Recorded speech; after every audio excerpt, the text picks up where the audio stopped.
In this exercise, I'm going to explain the purpose and the implication of the document color mode in Illustrator. But before I do, I'm going to go ahead and save off the changes to my illustration. I'm still at work inside of tonalpohualipaths.ai, found inside the 07 Fill Stroke folder. I'm going to go up to the File menu and choose the Save As command, or press Ctrl-Shift-S, Command-Shift-S on a Mac in order to bring up the Save As dialog box.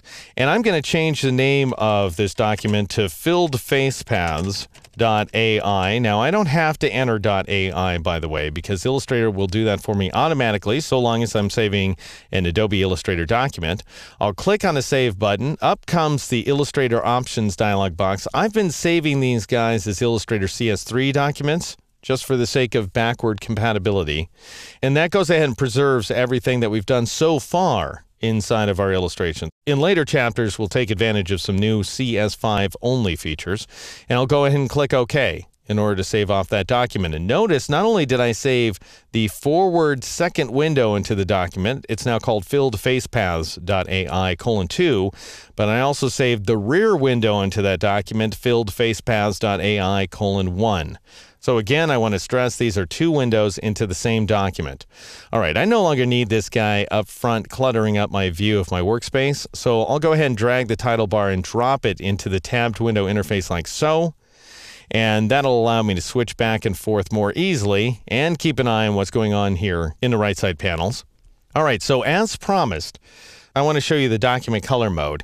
Now, I find that this option confuses a lot of people, so I'll try to make it as simple as possible. Bear in mind that it's not the biggest deal on earth. If you never quite wrap your mind around it, it's not going to intrude upon your ability to use Illustrator that much, but it is something to bear in mind. So I've got this outer circle selected right here around the God's head, and you can see that the fill inside the color panel reads 30, 60, 70, 20. So nice whole values right there. I want you to notice that. Now I'm going to go over to the File menu. I'll choose Document Color Mode, and you can switch it between CMYK and RGB color. And by the way, this is an option that's set up when you first create your document. So when you go to the New command under the File menu, notice one of your options down here in the Advanced area is to switch the color mode. And when you're creating a print document, it's going to be in CMYK. When you create a web document, it's going to be RGB, but you can always override that later if you want to. So I'll cancel out. I'll switch over to the File menu once again, choose Document Color Mode.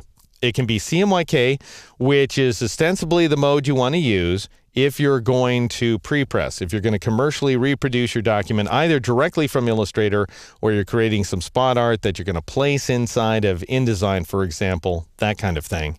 If you're creating an illustration for the web or for Flash or for a screen presentation, then you'll probably want to work with RGB color. And as I say, you can switch back and forth between them anytime you like.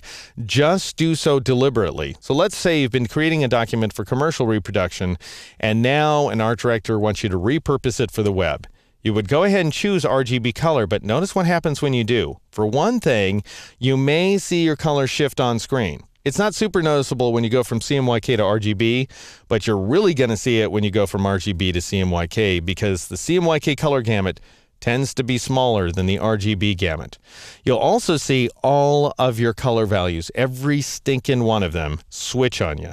So notice that this circle remains selected and we're no longer seeing those whole number values. Now we're seeing 33.47 and 61.07 and so on and so on. And that's because Illustrator had to find the nearest RGB equivalent. In fact, if you switch here inside the color panel, by going up to the flyout menu icon and choosing RGB, you will see this is your nearest RGB equivalent for that former CMYK color. In fact, it is now spec'd out as RGB. Even though you may look at those colors as CMYK sliders, they do in fact represent an RGB value. And notice now that I switch back to CMYK, they shift once again. And that's the kind of stuff you'll see happening when you switch between color modes. In fact, if I go back to the File menu and choose color mode and say, no, I don't want RGB, I want CMYK, tough. It's done. Notice there are your CMYK values. That's because you just instructed Illustrator to take the RGB values and convert them to CMYK, but that's not going to miraculously take you back to the original CMYK values. That's going to take you back to a whole new bunch of CMYK values. In exactly the same way, you don't want to be switching between RGB and CMYK and back to RGB inside of Photoshop, for example. You don't want to do it inside of Illustrator either. So if you're going to make a color switch, do it once and only once. In fact, this is what I recommend. I'm going to go up to the Edit menu, and I'm going to choose Undo Document Color Conversion, or press Control-Z, Command-Z on a Mac, and I'm going to keep pressing Control-Z or Command-Z on a Mac until I restore my original CMYK values, that is 30, 60, 70, 20, for this selected circle. So I'm back to the original CMYK. Let's say now I've created this pre-press document, that is a document for commercial reproduction. I'm now told, gosh, we got to repurpose it for the web. I would choose the Save command to make sure I've saved my most recent modifications to this document. Then I would go down to Document Color Mode, switch to RGB color, and after I've done that, because that will have modified every single process color inside of my illustration, it won't change the spot colors, then I'd go up to the Save As command and save this modified document under a name such as, for example, if I choose Save As, I would click here at the end of the file name and I would enter -RGB or something along those lines so that I know this is the RGB version of that same document. So you don't want to save over that original CMYK if you can help it. Anyway, I'm going to cancel out because I'm back to where I wanted to be. That's how you work with document color modes inside of Illustrator. In the next exercise, we'll take on a much more palatable topic, and that is the stroke panel.